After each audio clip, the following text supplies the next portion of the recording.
I've said for a long time, people need to have longer attention spans. With so much going on in the world, people have opinions on everything, but very few people actually take the time to listen to different perspectives and educate themselves. So they come up with a narrative that fits a bias. That's all it comes down to. And look, a lot of people are just uneducated. Why? Because they refuse to educate themselves. So if a video appears of substance, they refuse to listen beyond a few seconds, and I find that quite alarming when they form an opinion based off very, very minimal data. A video come up just now, and I'm going to share it.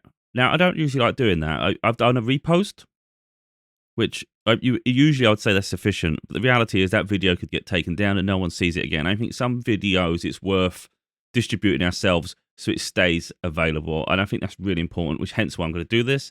So I've watched the entirety of that video this morning, and for the sake of other people, I'm going to watch it with them too. We'll watch the whole thing again. I think it's really important to educate. This video was about Palestine, and it was about leaders around the world uniting and coming together to agree that Palestine should stay as it is. You know, they should be self-governing, and it should be a two-state solution. Now, look, I don't have all the answers. I wouldn't say I'm like highly educated and versed in it, but from my understanding is Israel was for Palestinians in the first place, and it's Israel that come and occupied land and exerted their will dominance and used their financial resources to gain a stronger foothold. That's what look, I may be wrong, but that's what I think based on information I've garnered already. And then that influence, if you look at it, has actually moved over to America's political system, and they have far-reaching influence. Now, I'm going to share a video I did a month ago, literally, and I knew it would come true. I knew it would come true. If you look at Trump, if you actually look, he's alienating himself from the rest of the world because he's just trying to be a tyrant. He's literally, if you look, trying to become best friends with Putin. That's okay. I find that frightening. And he's literally forcing everybody else to unite and come stronger together. So effectively, they're going to build groups and regions and governments. They're going to get closer and closer to each other away from America. So America can have its little backdoor conversations thinking they're making all the decisions. But other countries will come together in their own communities and they will make decisions too. And eventually they'll realize they don't need America at the table. They don't need America's permission. And I think that's the scary thing for Trump, because he seems to think he's calling all the shots. And it's like, your power only exceeds, towards the influence. And if you're not influential anymore, you don't have any more power. I don't want to sort of go too far because I know people have short attention spans, but I think on topics like this, it's just really important to educate yourself.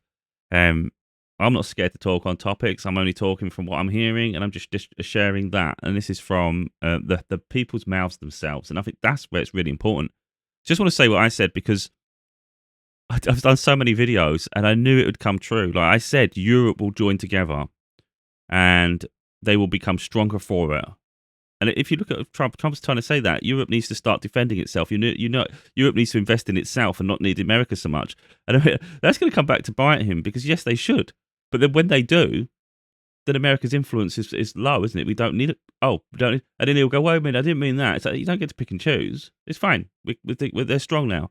And then the Arab community as well, and Muslims and in the Middle East, they're all going to come together and they're going to be united. And that makes it very difficult for an invader that's already occupied so much land, trying to completely eradicate an entire civilization and culture. It's going to be really hard for them to have that sustained when all the other countries around them are against it. I can see an uprising, and it only takes like Israel can fight individual countries and they can posture because they're a nuclear power. But if all the other countries banded together with military force and blockaded the entrance to Israel and things, I'm not saying that's what's going to happen, but the countries have the power to do this. It's like America can come in with their frigates and all their destroyers and all their warplanes and things. That works against the country. It doesn't work against the continent. It's just crazy. So if the world comes together, America's tiny in the overall scheme of things. And I think it's quite crazy that in a very short window, we've seen this situation where that could potentially happen, all because Trump is becoming a dictatorial tyrant. You're seeing it, and people just got to open their eyes and look at the facts. So I've actually done a video on this. If you actually go through my videos, I talk more about like life in general rather than politics. But when I see an injustice, I'll talk about it. So I got videos back like 4 weeks ago, and I knew it. I had to just go back and figure it out. This video was 22nd of January. So this is around about Trump's inauguration. I can't remember the date he did. It might even be the same day because I was getting so agitated. So let's just play this just briefly, just to show a very short bit, and then we'll get on with this other video that I think is really important. I hope people listened up to this point because, again, it's really important we educate. And let's educate together.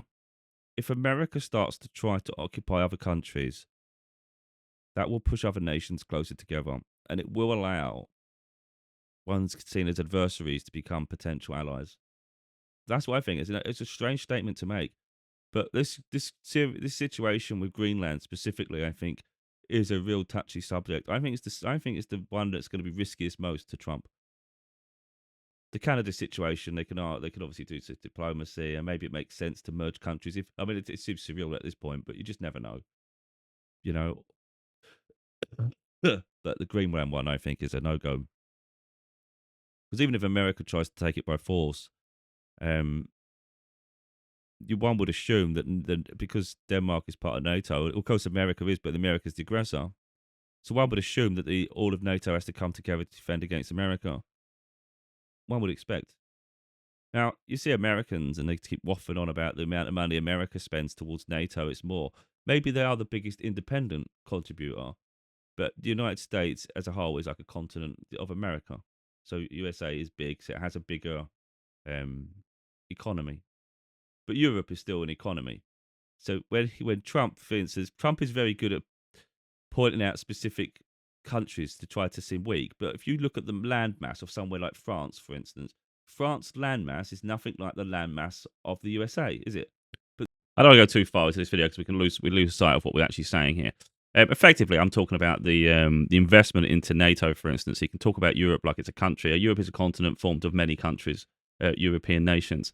So, like, for instance, if he starts waffling on about, like, Greece isn't contributing as much as us. Well, Greece is a country on the continent of Europe. Greece is possibly the size, let's say the size of Texas or something.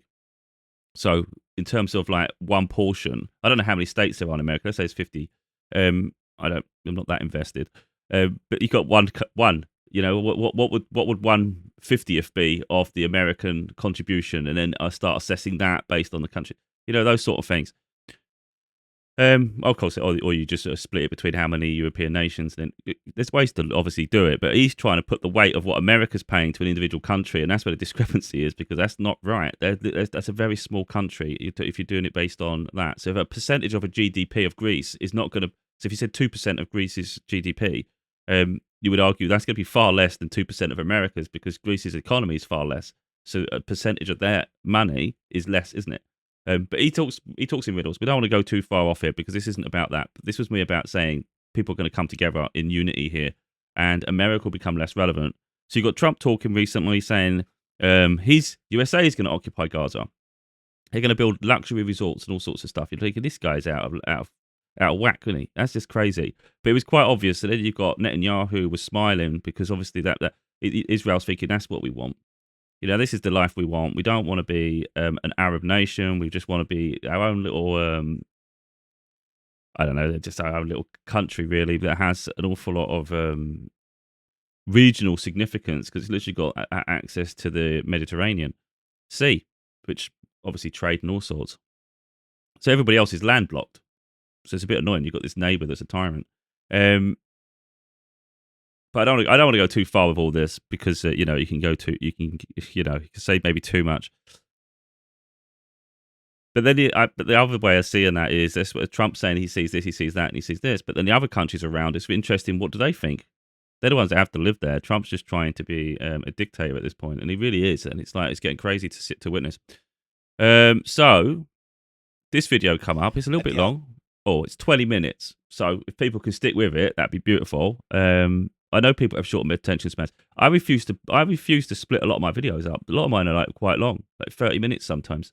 But I just post it. I'm put it on YouTube, then I put it on TikTok. And I know full well people on TikTok don't watch anything beyond 20 seconds. So if anyone's got this far, I'll be surprised. This video, of course, will be on YouTube as well. And I guess that's where, if it's going to get views anywhere, it'll be YouTube. But hopefully people on TikTok are prepared to educate themselves, because that's the scary thing for me. They form opinions with no substance to that opinion. You have to listen. So this is the Arab community, all the countries in that area, in the Middle East, coming together with their ambassadors and saying, right, we support Palestine. We support Palestine. We see this, we see that. And that's quite serious, because that's literally all those nations' representatives coming together and agreeing. Meanwhile, you've got Trump, which I laughed at. I did a video before where Trump said, because he talks so much shit, it's unreal. He said he's got this idea to regenerate Gaza, whether it's going to be United States occupied. We're going to build some great resorts. We're going to do this. That's what he kept saying. He said there's and it's very well supported at the highest level. At the highest level, it's really, really supported. They approve. Everybody's excited. And I thought, you're talking shit. There's no way people would be excited and then approve. So who is approved? No one's come out and said they agree with this shit apart from Israel. And he was always, people like that, they say stupid stuff and then they get held accountable. Now, all of a sudden, there's been, like I said, those in the Middle East, they've sort of convened and they've had their own meetings, a security meeting. And it makes you wonder, like, at what level would this get escalated? Because, of course, they want to talk very subtle to begin with. But I wonder if they all decided to have military action, that could be really interesting. And that's the question. How far will they go with this support, like to make sure that Palestine stays independent of itself, and it doesn't get displaced? People for sure. So anyway, it's just 20 minutes. I hope people watch it. I'm not putting it on a separate video. It's going to be attached now. I'm going to watch it. I've literally just watched it this morning. So that means I've watched it for 40 minutes. I've watched it double. Let's educate. Outset, I would like to express my honor to deliver this statement as chairperson of the Arab Group this month in New York. And I would like to thank esteemed ambassadors among... Normally, I would stop at sections to explain things further if people are struggling. Because it's a long video, though, I'm just going to play it. And I'm hoping people can keep up and you can understand accents and things. I had no problem at all. If you have trouble, just rewind a little bit. But, you can't have an opinion on the world and the geopolitics and politics and everything if you're not going to invest time into learning it and listening first from the people's mouths themselves. You've got Trump saying something, and that's just hearsay. Let's hear what the person says. So when he says it's fully supported, that's great. And loads of people love these sound bites. You'd love to just listen to him and say, that's great. Yeah, he's definitely, he wouldn't lie. You've got the people themselves saying it directly. They're the ones to listen to, So what he's saying doesn't add up. It's like, what leaders are... If he says at the highest level, all the leaders approve, and he's just talking, and it turns out he's just talking about Putin, and he's talking about Kim Jong-un from North Korea, and he had all these tyrants. He'd be like, "Wow, okay, that's your group of friends. That's crazy." I want to just say at this point before I get on is, I've always loved America, but while Trump's in presidency, at this point, I have no interest in traveling into America. So that's going to be 4 years really of unlikely that I'd even head towards there at all. Personally, being a Brit, I like Europe. I do like the culture. I like to go to different countries. I like to go to another country and just embrace their culture. It's really exciting. I think it's really nice. I know it's a different language, but that's what makes it interesting. It really is. It makes it different, and I think that's what I talk about, like multicultural things. I think that's great for people to experience. And I think in America, you have different ways of life, really. And I do understand that not just the scenery, but just the way people behave and things in America. But the cultural diversity isn't quite the same as within Europe and other nations, But anyway, this is about Palestine, so let's just get on. Among us today from the Organization of Islamic Cooperation and the Non-Aligned Movement as well. The displacement of Palestinians in Gaza must be unequivocally rejected. The Arab Group categorically rejects such displacement, which constitutes a clear violation of Article 49 of the Fourth Geneva Convention of 1949, prohibiting the forcible transfer of protected populations from occupied territories, irrespective of motive. We commend the international community's firm stance in rejecting these proposals and reaffirming their illegality under international law. A united and unequivocal rejection by member states is imperative. This is not acceptable whether it is against the people of Palestine or any other state. We would also like to shed light on the ongoing, alarming Israeli expanded aggression in the West Bank.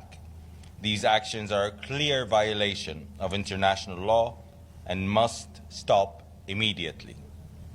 Colleagues, this very institution was founded on the fundamental pillar of upholding and respecting international law in order to maintain peace and security worldwide. And what we have been witnessing for the past 15 months is jeopardizing our multilateral system. The adoption by the Security Council of Resolution 2735 was a glimmer of hope towards the end of the Israeli aggression on Gaza, and we urge the Security Council to uphold and enforce the principles of the resolutions, which calls for an immediate and full and complete ceasefire, the return of Palestinian civilians to their homes and neighborhoods in all areas of Gaza, the safe and effective distribution of humanitarian assistance at scale, and rejection of any attempt at demographic or territorial change in the Gaza Strip, including any action that reduce the territory of Gaza. And finally, the unwavering commitment to the two-state solution consistent with international law and relevant UN resolutions. In addition, we commend Qatar and Egypt, as well as the United States, for the utmost dedication in working around all the obstacles that are jeopardizing the ceasefire deal. The entire world supports a ceasefire in Gaza, and we all want to see its full implementation to lead to a sustainable and lasting ceasefire and to peace to the region and the world. Finally, we, the Arab countries, want to see a Riviera, a Palestinian Gazan Riviera in the independent and internationally recognized state of Palestine. With this, I give the floor to my esteemed brother, Dr. Riyadh Mansour, Ambassador of the State of Palestine. Before he says anything, I love the fact that we're talking about Riviera and things, because it just straight away makes you think of Trump's idea that he's going to make it a resort, he's going to make it beautiful, he's really going to invest, and it's going to be great things. That's what he was talking about. Well, if you can do it great for yourself, then why not try it? Let's do it great for the Palestinian people. Then, it's just yeah, the world, is a bit messed up. So this is now the Palestinian ambassador. So he's talking personally now. Thank you, Brother Tariq. Shukran jazilan.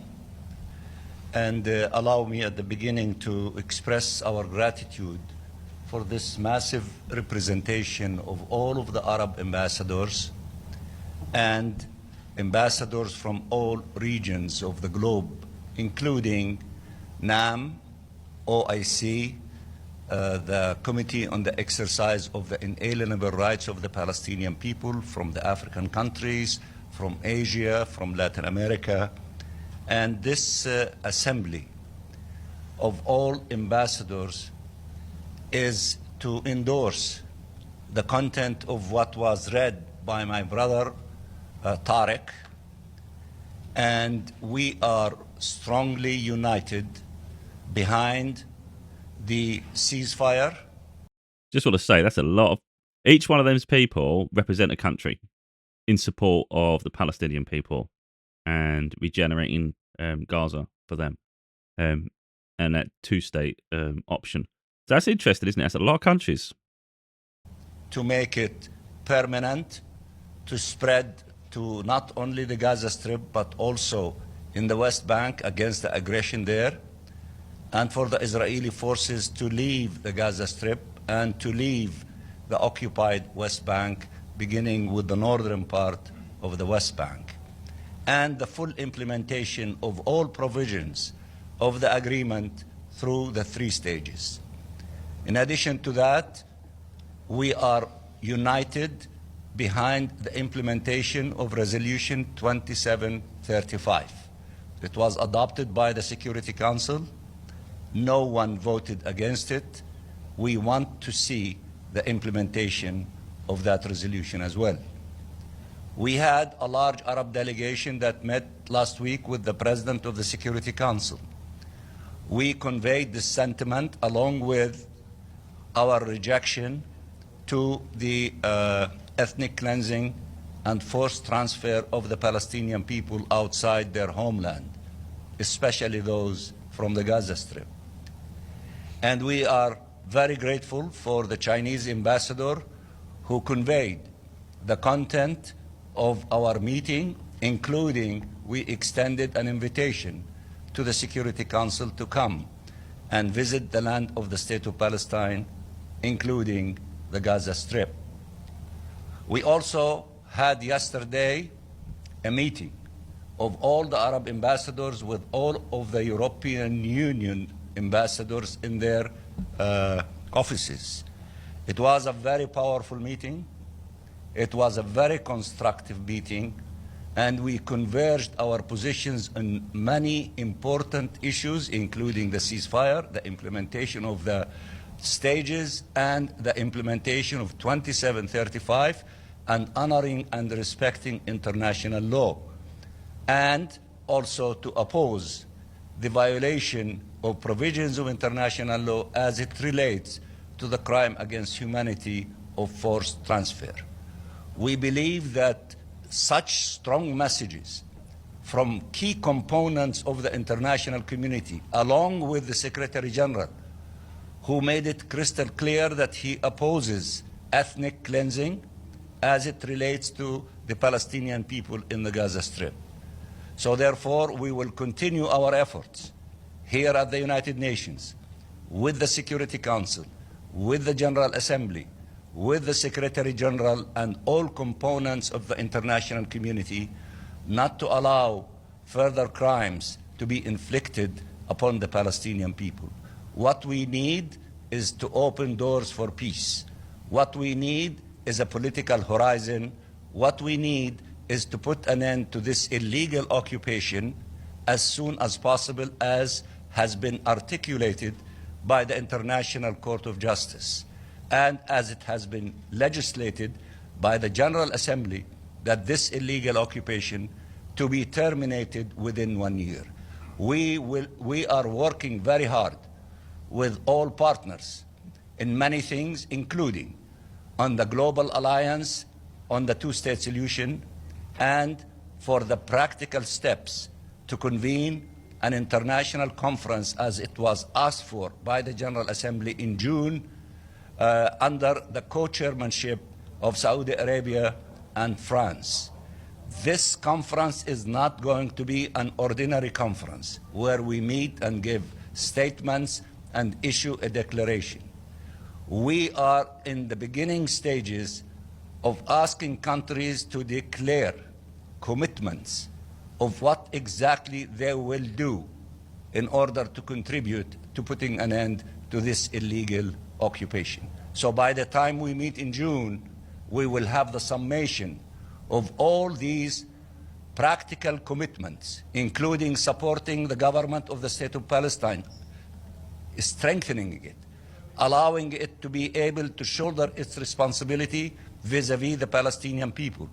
It means that to take practical steps against the illegal settlements and settlers. It means not to send weapons to kill the Palestinians. It means many other things, including for some countries that have not recognized the State of Palestine to do so, and it means for the Security Council to give a recommendation for the admission of the State of Palestine to full membership.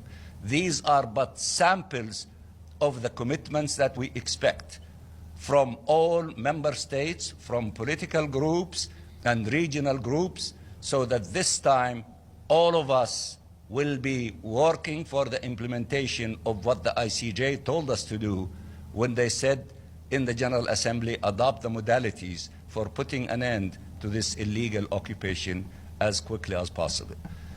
We always work with you, the media. Please tell the story as it is accurately and contribute your efforts with our effort not to allow further crimes to be committed against the Palestinian people, especially the crime against humanity of imposing on us another Nakba, of kicking us out of our homeland. We have no homeland except Palestine. We love Palestine. We will rebuild the Gaza Strip. We will rebuild Palestine, and we will celebrate with you, inshallah, soon, the independence of the state of Palestine after the end of this illegal occupation and the membership of the state of Palestine to the United Nations. We thank you very much. Thank you, ladies and gentlemen. We appreciate your time, and this is the messaging that we had for you today. Thank you. Thank you. So I paused it there just briefly because I know what's coming up. Now, I think specifically the American media, so there's no point me sugarcoating it. They have an agenda for a lot of the way. Even American people do. There's only because there's an ignorance about the rest of the world. And like, I know it's a stereotype, but it just seems to come up more and more. And you see people's reactions, and it favors the stereotype. So the ignorance within some of these questions is a case of why can't they just leave and just leave it to Israel? And almost like let America just have this space. Why can't there's this real weird ignorance to it, and it's like people have a hard time putting themselves in someone else's shoes. They just see things as like, just move. It's like, would you like to move your home, your settlement, your history, your culture, everything your ancestors built, your neighbors? How would you feel about just relocating your entire existence away and saying everybody I know is getting displaced? That's what it's like, and I think people just have they just don't put it. They just can't correlate anything, That's like saying everybody in New York, let's just go. I want everybody out of New York out now, and we're going to bring in. It's the same thing. We'll bring Israelis in. They're gonna occupy New York. How would you feel about that? It's the same thing, but because it's another country and they're considered less than or weak or inferior, there's no respect. It's crazy to me. So anyway, with that in mind, now let's listen to the questions. It blew my mind when I was listening. How is the Palestinian Riviera going to be created, and who will be involved?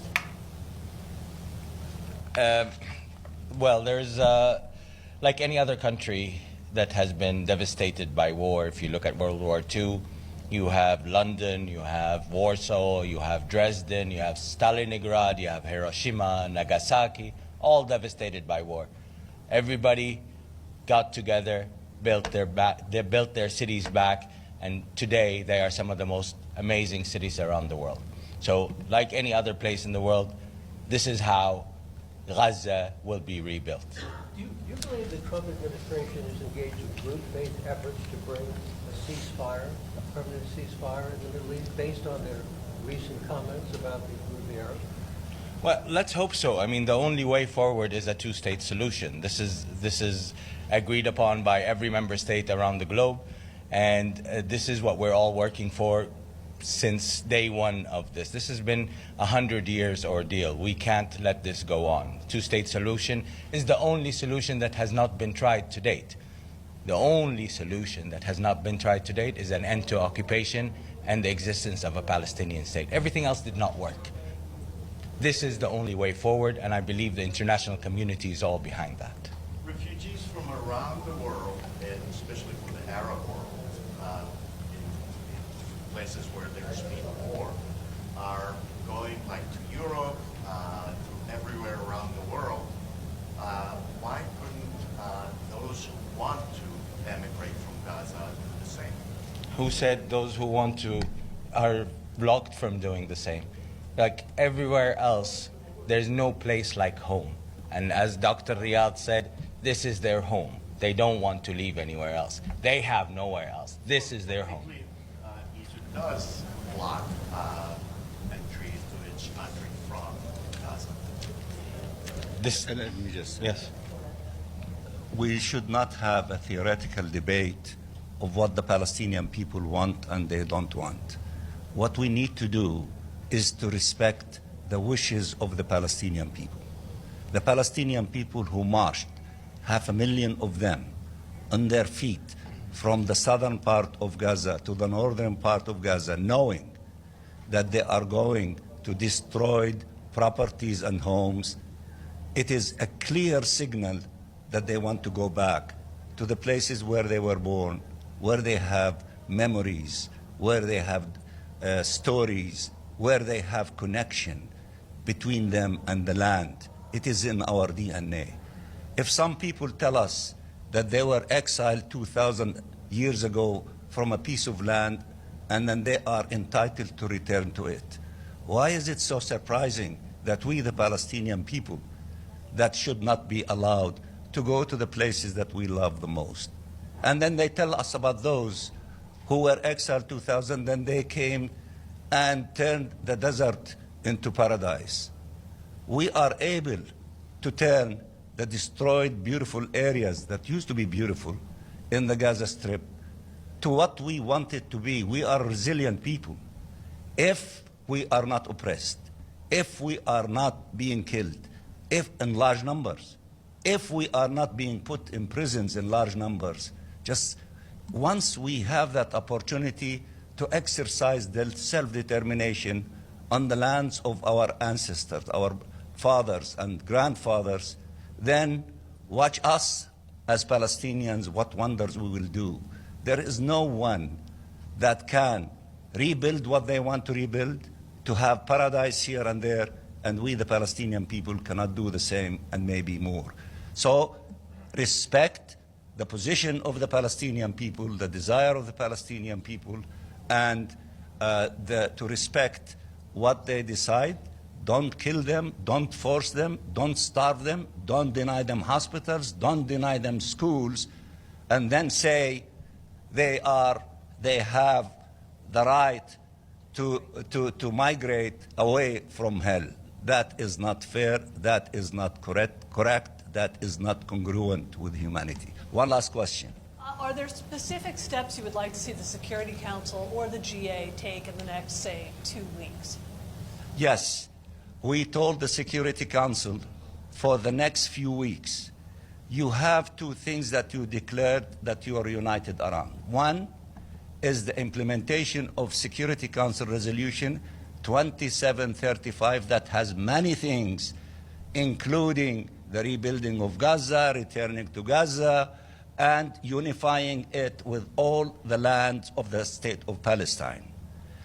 And the other thing that we asked them for that, the implementation of this resolution, implement your joy and happiness in which you declared unanimously in statements in the Security Council that you are welcoming and committing yourself to the agreement on the ceasefire and the implementation of these 3 stages in it. So we told them, this is what we want from you now. That doesn't mean that for them to go and relax. And in fact, I said in the meeting yesterday with the European Union, in which there were 6 members of the Security Council in that meeting between the Arab representatives and the Europeans, you will have few weeks in order to make a difference in the defense of these 2 things. And if we do not see serious commitment to these things, then we will go to Plan B, which I will not share with you, nor I shared with them then. But we are flexible, we are reasonable, we are willing to work with whoever wants to work with us to see the implementation of these 2 things, the resolution and the agreement. But we will not accept that whatever will happen will be at the expense of the Palestinian people. We paid more than enough in terms of those who were killed in the Gaza Strip and in the West Bank. More than 50,000 without adding the perhaps more than 10,000 under the rubbles, and more than 110,000 injured. Enough is enough. We paid more than we should have. We should not have been put in that situation. But in spite of that, we need to put an end to this tragedy.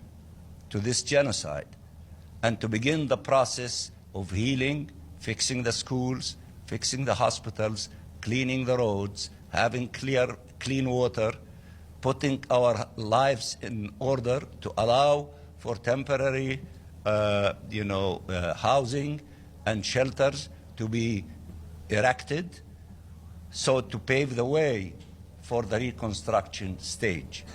The Arabs, based on the plans that we submitted as the leadership of the Palestinian people, which we circulated it to all members of the United Nations. If you don't have it, we'll be more than happy to circulate it to you.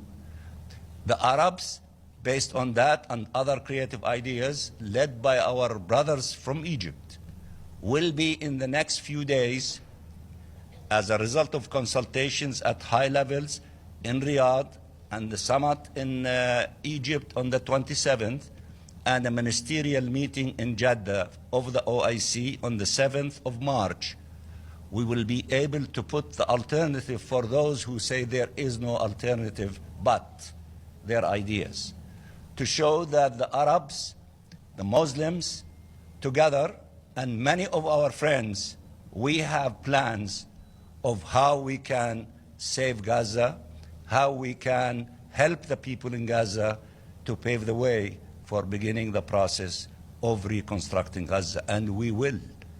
And many said in the meetings that I refer to, especially with the Europeans, between the technical know-how by many and the financial resources by our brothers, the Arabs, we will be able not to abandon the Palestinian people, but let them to be resurrected from the dooms of what happened to them in the Gaza Strip, to the glory of where they can be, and to the genius of the Palestinian people, because we are the most educated people in the Middle East.